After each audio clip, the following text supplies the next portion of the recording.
This is your girl Yannick Taylor, aka Priestess, hostess of Conversations with the Priestess. Here's a preview of what you may hear on Conversations with the Priestess. We weren't meant for monogamy, let's be honest. Like, we have needs, let's be real. And communicating that, what you want, what you don't want, what sets up. Now, this drink is brown because I learned something. Since I'm older, I can't do brown liquor anymore. Also, I noticed since I started on hormone replacement therapy, HRT, in 2015, me and certain liquors don't match well. I don't know whether... And I recognize that a lot of men love to be dominated by women. And that's because men are seen as these leaders, as this big alpha male dominant being. And because they're put on this pedestal of being leaders, sometimes they want to be submissive. Back when I cosplayed a Butch Queen in South Carolina around 2011, I was on Craigslist. This is when Craigslist was bumping and before they had gotten rid of the personal section. I hope you enjoyed that preview. Join me on Wednesdays at 9 p.m. for Priestess After Dark. Full video versions of the podcast can be found on patreon.com/CWT Priestess, and join me on Fridays at noon for our regular Friday post. Live, love, and be free. Smooches. Available on Spotify, Apple Podcasts, YouTube, anywhere you download and stream podcasts. I believe, I believe with my whole heart. I believe, I believe. God's promise, I believe it. What's going on, everybody? I just want to sing that little bit. Y'all check out the free project by Apostle Sam Franklin. It's available on everywhere where you download and or stream music. I just had to sing that part of I Believe. So what's going on, everybody? It's your girl, Yannick T, the Priestess, never your mistress. I am in the car recording this episode because I'm running errands and I need to go ahead and do this before it got too late upon the hour. So again, I want to thank you all for your love and support of this podcast, Conversations with the Priestess. I don't have a fancy intro today, and this is my podcast. I can run it the way I fucking want to because I can. But I pray that everything is well with you all. Today is a great day. It's a great day. I want to give a shout out to my family, the Bosses Elite. On my last podcast, I did a shout out for Queen V's Cosmetics, y'all. It's going strong. She has some body butters that I want y'all to try. So go on over to queenvscosmetics.com. Tell her that the Priestess sent you. And hey, I'm celebrating her this week for our Black Business of the Week, as I did in the previous episode. Y'all check out my sister. I love her to life. Also, don't forget to check out my merchandise, the Ethical Whole Collection at shop.spreadshirt.com/Yannick Taylor. Everything will be in the show notes here. But so far, the last couple of days have been great. I am not going to complain at all. Everything has been going well, and just being grateful and thankful for life at this point. There has been some things that I have been having to deal with, and one of them being on the app Bigo. I had what we call a PK, which is like a friendly competition, or supposed to be a friendly competition of who can get the most gifts or who can be the timer to get certain things accomplished, certain missions. And my Bigo ID is Yannick T Music if y'all want to follow me there. So this particular PK that happened on Thursday night, for those of you all that will be just tuning in, I had what we call a PK. The person that I was supposed to do it did not show up, so they got this new person. So we're in the PK. I'm sitting there enjoying my drink of water, doing music, just jamming out, chilling. I spoke a little bit to the person. He didn't even acknowledge me, and I'm sitting there with my bonnet on, chilling, And of course, someone in the comments, which happened to be a cisgender woman, decides to clock my tea while on the PK, and she was like, yo, toucan looking ass, looking like a big burly N-word in a wig. I said, baby, this is a bonnet. I said, and while you sitting there trying to read somebody, I'm sure, baby, that you look a mess. So stop trying to comfort people because I know my nose is beautiful. So several people in his comments started reading me. About 3 minutes of me ignoring them and trying not to read. Oh, he says, what your luck, sissy looking A word doing over here? And he starts reading me, and it's nothing but transphobic slurs, transphobic comments, homophobic comments. I'm trying to just get this PK over with so I won't get disqualified. So while I'm on there, I send my family in, my Big O family in. Big shout out to the Bosses Elite. And I'm not going to call that person's name because they deserve no fucking publicity on this channel. They still read me.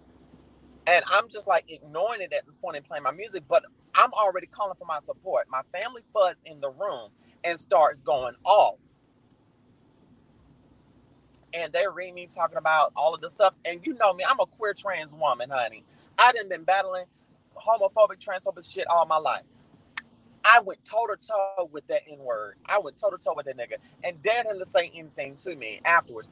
So I leave the PK because at this point, I'm tired. My body is shaking because I'm tired of the bullshit. I'm tired of every time I do something or post something on the internet, here comes the transphobic trolls. You know what we go through as trans women. So afterwards, I'm on my single live and I turn it into a panel because now my family is like, we're trying to decompress after that. So this person starts sending people in my room to verbally attack me. And he was like, well, he was defending his family. I said, no, he was not defending nobody. He was egging the shit on. I said, that does not justify his commenters. That does not justify the fact that he had to go transphobic. He could have just kept it at appearance. But no, y'all took it there. So I had to turn it up a notch. Y'all think I'm going to sit there and not defend myself? It don't work like that. So he sent someone in that said, oh, the host nose is big. And they are F word that rhymes with maggot. And they have eggs. I hope they die. This is what I'm being told on the internet. And of course, we kicked that person out of the room. And I'm still having to deal with attacks after the fact. I deal with transphobia every day in my life. I deal with it on my job. Can I just have some fucking peace? And me just trying to enjoy something that's a release for me. Even that's not a safe place. And last night I had to really try to process it all and decompress before I went to bed. So as a way to decompress, I played some music. I prayed, meditated, and I cleaned my room. And I finally got to bed. And of course, I had to use one of my new toys. But I was just, that was a traumatic experience for me. And the fact, and I thank God for my support system because the first thing he said, oh, you just a little sick trans girl. So, you just a little gay person, so you ain't got no support. I said, baby, I got support, darling. I said, you may not see them, but I have support. And that's what a lot of these cis-het transphobic people act like, and even some cis-queer people. They think that we don't have support, but we have plenty of support. Okay, darling? We have plenty of support. You are highly mistaken to think that somebody's out here on their own. It may feel like it sometimes, but a bitch got support. Rana, I know everyone does not have that support, but if you need that support, call on the priestess, big sister, auntie, mama got you. And what's so crazy about the whole AIDS comment, even on these dating apps, I purposely put my HIV status in my description so people will know that. And of course, you know, people don't fucking read on these apps, girl. They don't fucking read on these apps. They don't fucking read on these apps. And the fact that I have an anonymous person in my DMs saying, oh, you're a very beautiful individual, but you have HIV. Oh, but I have HIV. Okay, yeah, I'm fully aware that I live with HIV. So I blocked this person. They created another profile and hit me up on this dating app and are like, hey, how are you? I hit you up last time before. I want to know, can you point me into the direction of some transsexuals that don't have any STIs, particularly HIV, LOL. And this person proceeded to send me a picture of their ashy ass dick. Of course, you know what I did? I blocked them, but I screenshotted it and posted it to social media to let people know, look, this is the shit that trans people and people living with HIV have to deal with on a regular basis. But people don't want to believe that we have to deal with bullshit. We deal with bullshit daily simply because of the fact we are who we are, number one, and the fact that dealing with cishet people, everyone wants to fuck on the low. And I'm not going to even get started on what I deal with coming from Black, trans, amorous, and trans attracted men. Every day. And for me to get harassed over my HIV status, there is some kind of elitism. And I hate it when people post their HIV results online and say, oh, I'm STI free. I'm HIV free. Like, that's a badge of honor. Okay, good. You protected yourself. You don't know someone's story as to how they came to live with HIV. That person could have been raped, could have been in a bad situation, or they could have been born with it. So stop your shit. And in 2021, there's no excuse for someone to be ignorant about HIV. For real. There's no reason why people should be that ignorant about HIV. And it's 2021. We have the internet. We have resources. Stop going on antiquated shit that you heard in church and shit that your hotep ass friends talk about.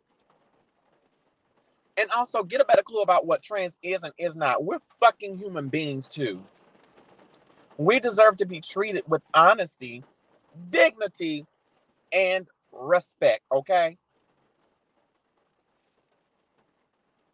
Why would you be that fucking disrespectful? Like, don't do that shit. Don't do that. Don't fucking do that. I can't stand that. I can't fucking stand that. Don't do that shit. And it's enough that we have, that number one, people like me have to deal with stigma. But to have people hitting you up on random profiles, on Facebook profiles, harassing you, yeah, it takes a toll. And it makes you feel like you can't catch a break. And the shit gets on my fucking nerves, for real. And let me get off that, you know. But honey, you have a right to live your life and live in your truth. Live in your truth. That's all I can say is just live in your truth. Just live in your truth. So, Jesus, I need some water. So, in other news, I'm sure many of you have seen the marquee and things and trailer for the sequel to Black Panther called Wakanda Forever. This was already in the works.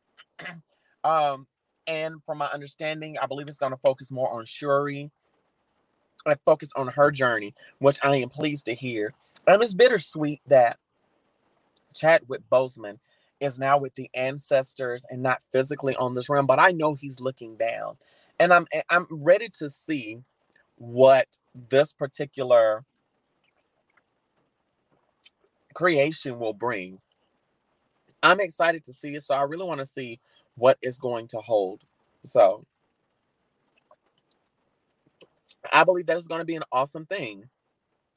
I believe it's going to be very awesome. So what I want y'all to do is go on over to priestessbeauty.maven.com since summer is approaching and everything. And Memorial Day weekend is coming up, and I know y'all gonna need some bundles and some lace fronts. Go on over there and buy my stuff. You can sign up for email and get special discounts. Baby, I'm telling you, go to priestessbeauty.maven.com and get you some hair, girl. Get your glam on with the priestess. Okay. I just had to do that little side note there yonder. So we're going to go ahead and get into why I'm doing this in the first place. because your girl was in a cult. So I just finished speaking about HIV.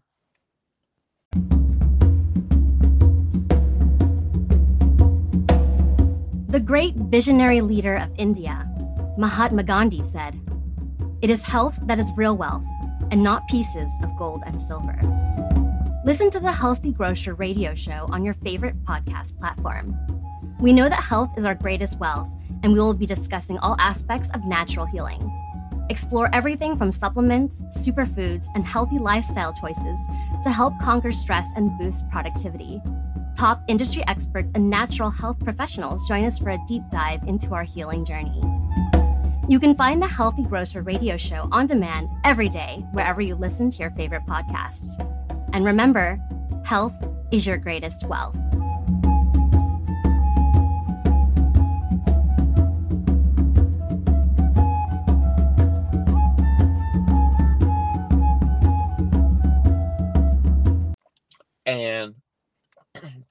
And the fact that this church was a gay conversion camp in previous episodes. So one of the things that they would use in sin watching and trying to hold you accountable would be they would use scare tactics.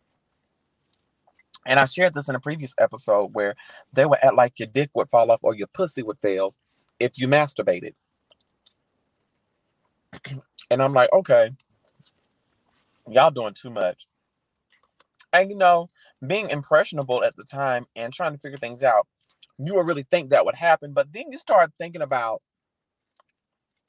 not only science, but you start thinking about how reasonable that shit is. And you be like, you know what?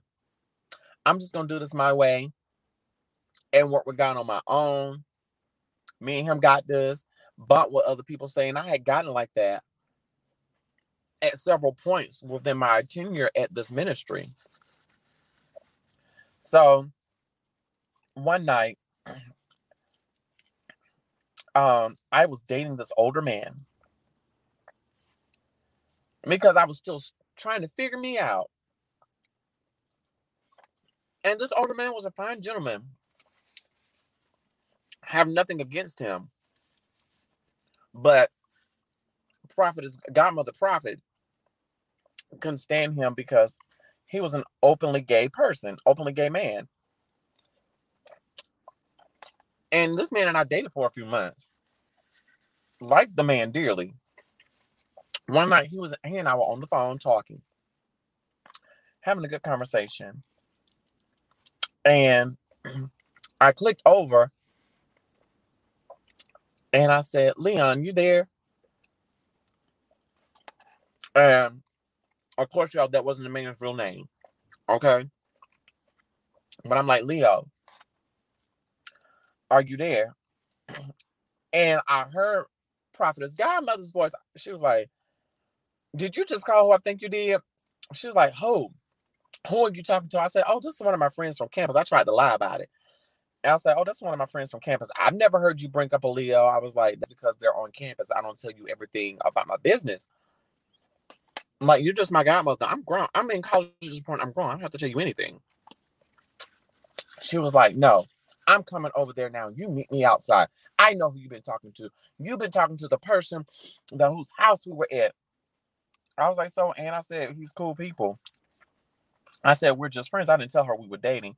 So she grills me and interrogates me on how long we've been talking. Have we had sex? I'm like, "No, we're just good friends." I wasn't about to tell her my business. But she was gaslighting me to the point to where she was putting two and two together. And that next Sunday in church, she gets over the pulpit and embarrasses me. And it says, "Oh, the Lord says, get yourself together or you're going to die of something worse than AIDS." And I was like, okay. And it was so funny. This was around the time in fall where the weather changes and everybody's sinuses and allergies get fucked up. My sinuses had started draining. And it got so bad to where I finally went to a doctor and found out I had sinus infection. And she says, She says, God is punishing you for being with that man.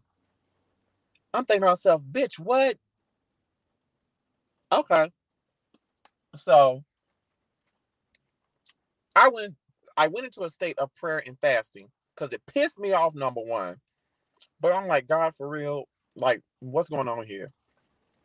So I went to a doctor, a sinus infection. So I came back and testified. I said, during testimony service, I said, I just want to thank God for being a keeper. And I told them about, I had actually had something happen on campus where I got recognized for my vocal abilities and got chosen for a competition for college singers, for college students and college vocal students. And we were all excited. I thank God for being a healer. I said, went to the doctor, didn't know what was wrong. You know how church folks do. I said, but I thought something was seriously wrong because I had difficulty with my allergies and sinuses. I said, but thank God it was only a sinus infection. And I thank God just for how he kept me. And I looked right at the prophetess godmother when I said it and cut my eyes. So I still stayed at the church because I was in their music department on the praise and worship team. And this is the cycle that it would go in. Anytime that I would get recognized by the leaders or by other church members, and I said this before, here comes the prophetess trying to tell me all what's wrong in my life. So whenever she would do that, I would retreat and be isolated. I would go into isolation, not even praying and fasting, but just having my quiet time, being on campus, not being bothered. But whenever I would have my quiet time, I would get random phone calls asking me to run errands. And I'm like, well, I can't right now. I have a class at this time, and I have some stuff that I'm working on for class. But your leader needs this. I said, I understand that, but I have class right now. I said, can someone else do it? And I would get berated. Oh, you can't sacrifice to help your leader and stuff. I'm like, well, I have class in a few minutes. I cannot be late. So she was like, well, fine then. God gonna deal with you. I was like, okay, girl. I said, now, Lord. And I started to leave then, but I just chalked it up to, bad timing. And it got to a point where not long after I graduated, I had my own apartment. And the prophetess would just randomly pop up at my apartment. They always wanted to be at my apartment. So I had moved in with a roommate, and he ended up moving out because of money issues that he had. And I'm going to talk about that on another episode. So at this point, now, y'all forgive me, I am eating because I'm hungry.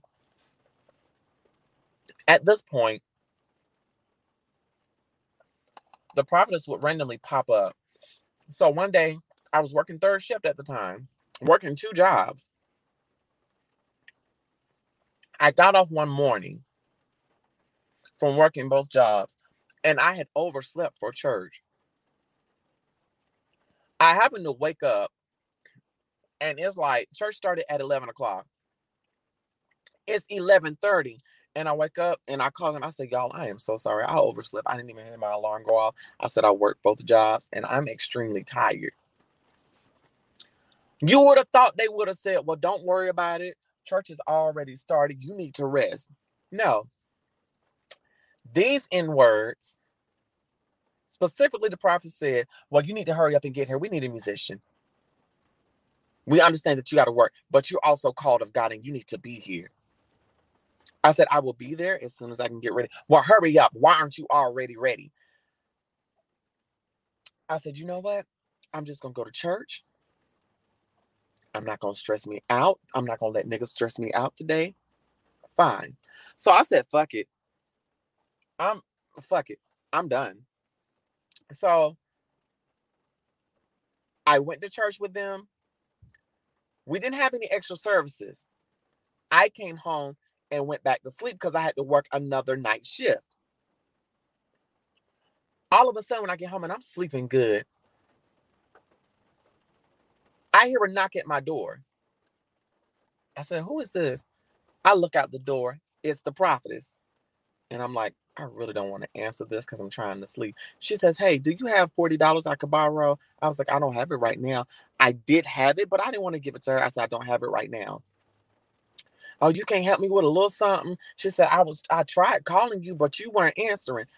I checked my phone after she left. I said, that bitch didn't call me.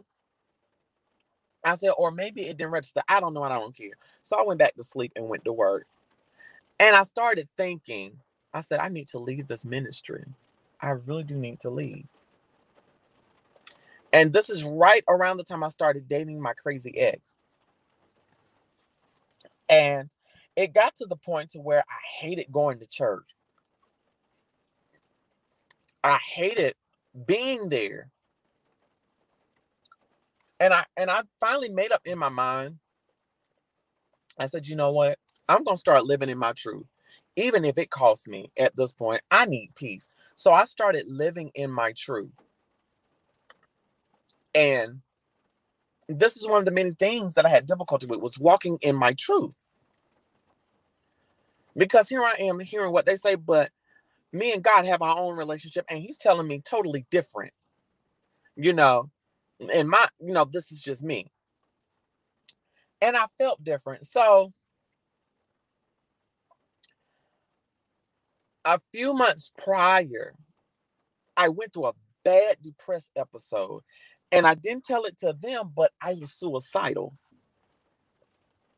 This was before I graduated, way before I graduated, actually. A few months prior to me moving in, I went through a nasty depression, and I couldn't eat, I couldn't sleep, and I was wondering, God, I just want to be free. I want to be able to love who I want to love and not have to hear trash about it. And I also want to fall in love, because of course I had abandonment issues.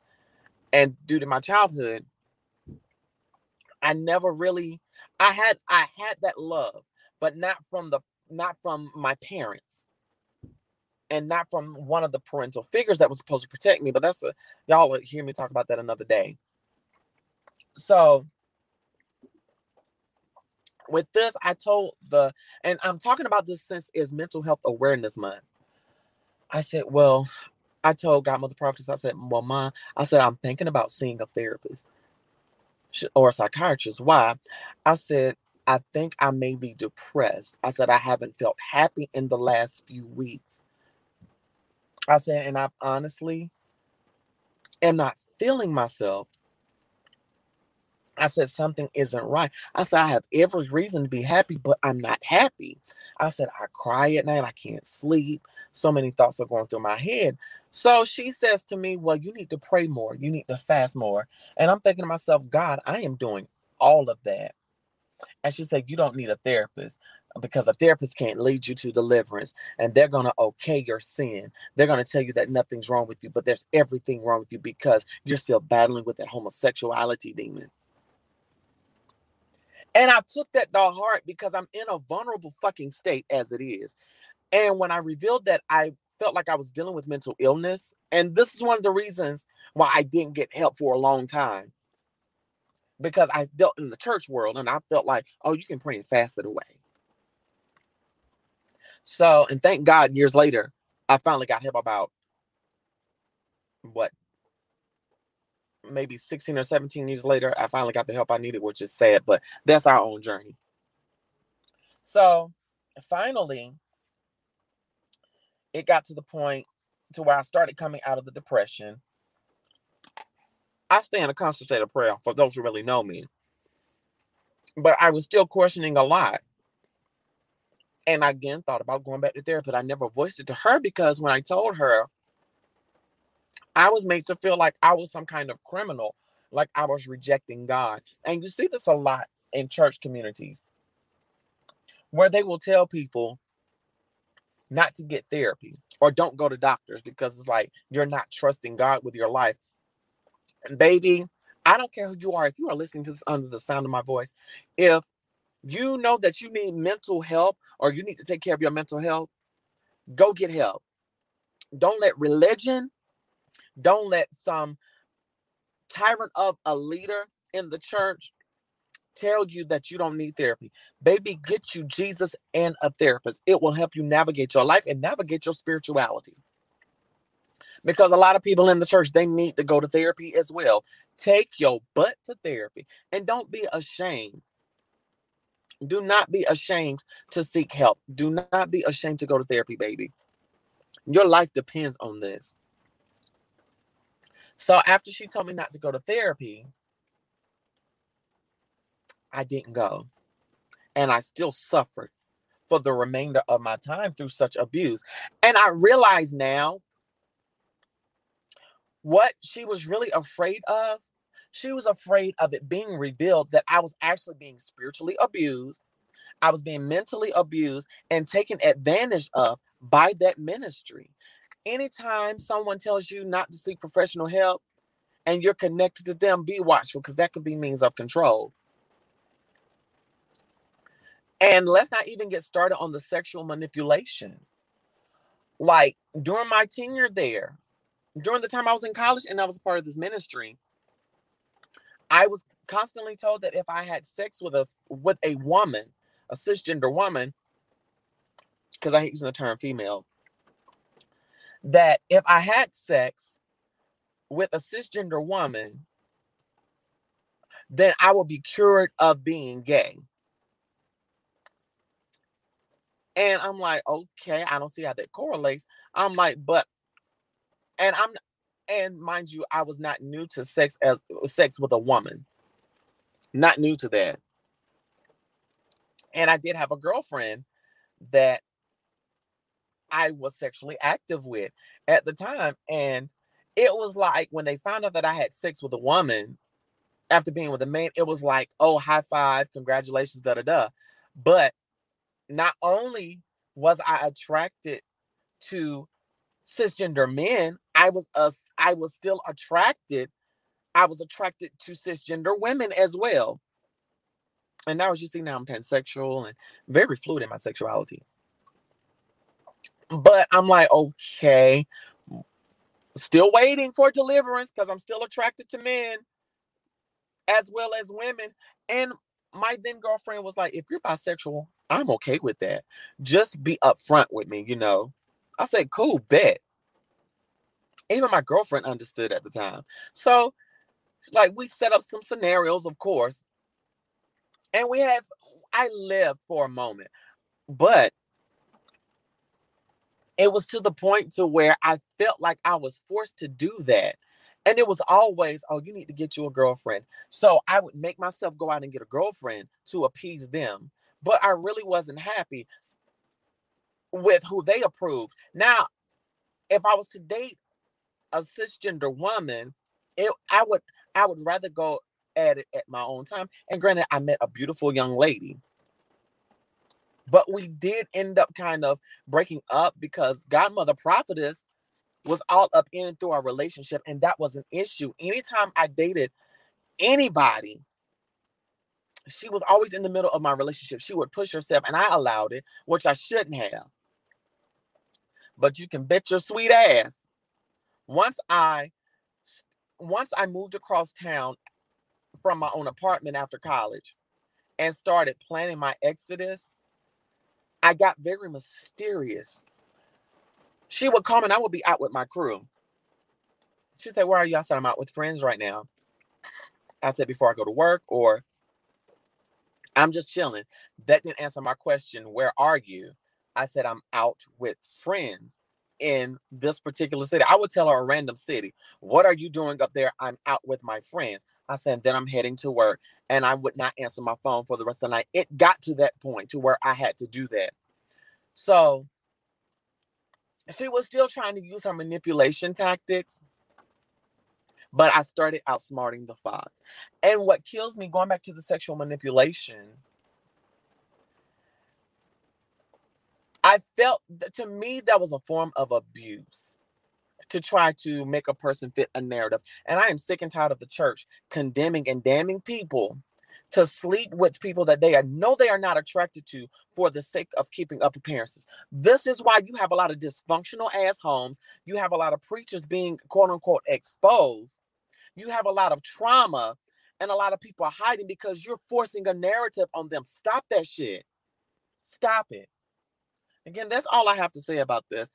And I'm sorry if this is coming off as negativity and chaos. I'm sorry, but this is just where the podcast went today. But just know there is hope for you, and you can leave and be healed. You can leave and be healed. I'm going to share some more of my story, but y'all live, love, and be free, and smooches.